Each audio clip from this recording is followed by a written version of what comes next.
Hi everyone, it's Deb Hadley here, and I want to talk to you a little bit about Chapter 1 of your textbook. It's an introduction to people skills, human relations. It is an overview of what you will study in the course. One of the things that the chapter does for you is it gives you a really good idea of how the textbook is structured and what the resources in the textbook are.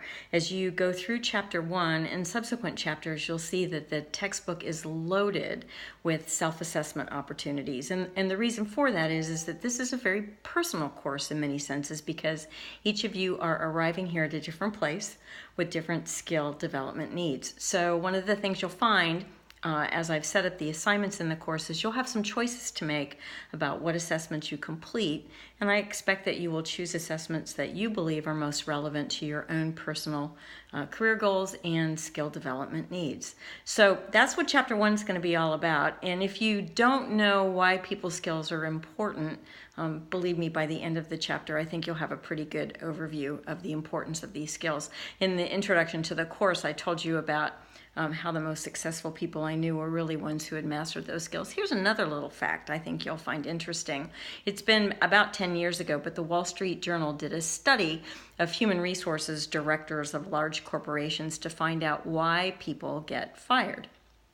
Why is it that people get fired from their jobs? This doesn't mean layoffs where the work goes away, but this means somebody is out, as in apprentice kind of out. And the response was surprising.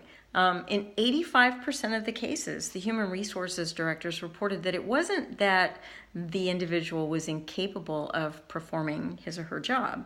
It was that the style with which they performed the job didn't meet the company's expectations. In other words, they didn't have very good people skills. So not only is it a key to success, it looks like it's a key to keeping your job. So I encourage you as you work through the chapter to consider the assessments. Again, this is one of those courses where you will get out of the course as much as you put into it. At the end of the course, there's a summary assessment. It's on pages 18 and 19. And I would encourage you to take that assessment. It gives you an opportunity to gauge where you believe your current skill levels are relative to all the different things you'll study in the course, and then provides you with an opportunity to look through the table of contents in the book to determine where you're going to study those items so that you can set up some personal goals for yourself as you proceed through the course materials. So I hope you enjoy the chapter, and I look forward to reviewing what you submit. Thanks.